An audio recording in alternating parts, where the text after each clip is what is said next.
As Jesus was walking along, he saw a man who had been born blind. Teacher, whose sin caused him to be born blind? Was it his own or his parents' sin? His blindness has nothing to do with his sins or his parents' sins. He is blind so that God's power might be seen at work in him. As long as it is day, he must keep on doing the work of him who sent me. Night is coming, when no one can work. While I am in the world, I am the light for the world.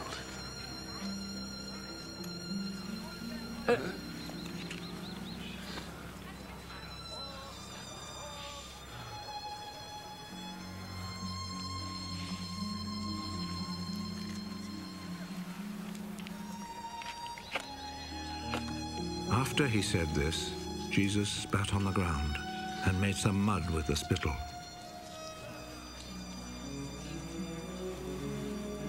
He rubbed the mud on the man's eyes.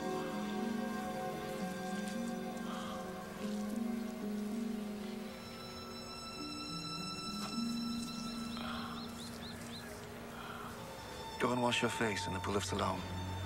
This name means sent.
So the man went, washed his face, and came back, seeing. His neighbors then, and the people who had seen him begging before this, asked, "Isn't this the man who used to sit and beg?" He's the one. No, he isn't. He just looks like him. I am the man. How is it that you can now see? The man called Jesus made some mud, rubbed it on my eyes, and told me to go to Siloam and wash my face. So I went, and as soon as I washed, I could see. Where is he? I don't know. Then they took to the Pharisees the man who had been blind. The day that Jesus made the mud and cured him of his blindness was a Sabbath.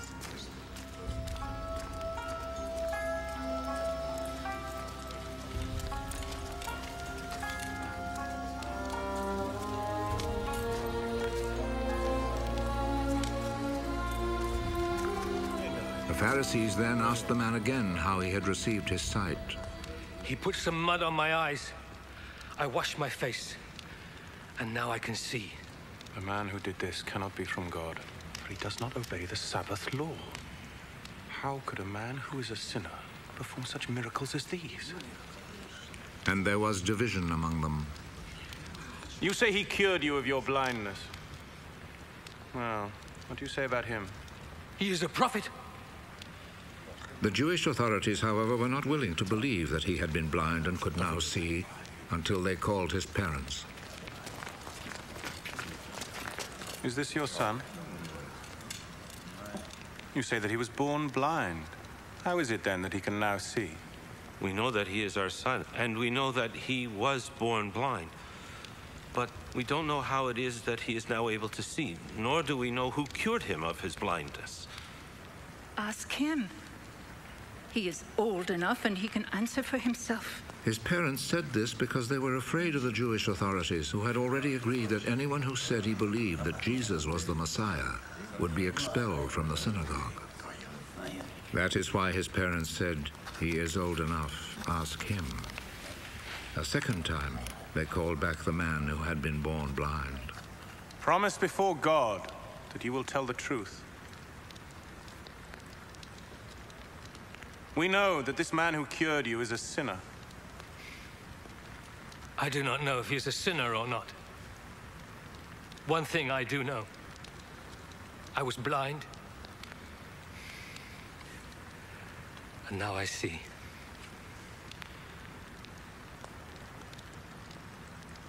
What did he do to you?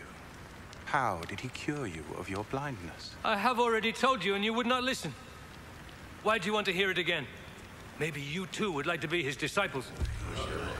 They insulted him and said, You are that fellow's disciple.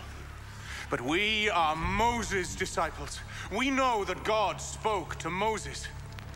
As for that fellow, however, we do not even know where he comes from. What a strange thing that is. You do not know where he comes from, but he cured me of my blindness. We know that God does not listen to sinners. He does listen to people who respect him and do what he wants them to do. Since the beginning of the world, nobody has ever heard of anyone giving sight to a person born blind. Unless this man came from God, he would not be able to do a thing. You were born and brought up in sin! And you are trying to teach us. and they expelled him from the synagogue.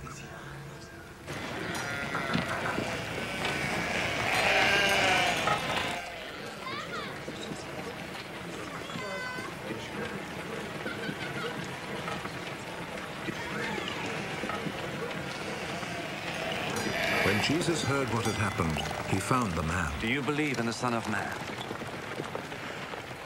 Tell me who he is, sir, so that I can believe in him.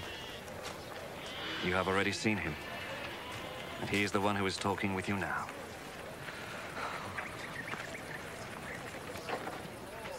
I believe, Lord. And he knelt down before Jesus.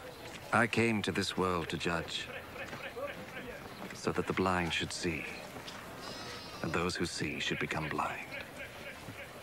Some Pharisees who were there with him heard him say this and asked him, Surely you don't mean that we are blind too?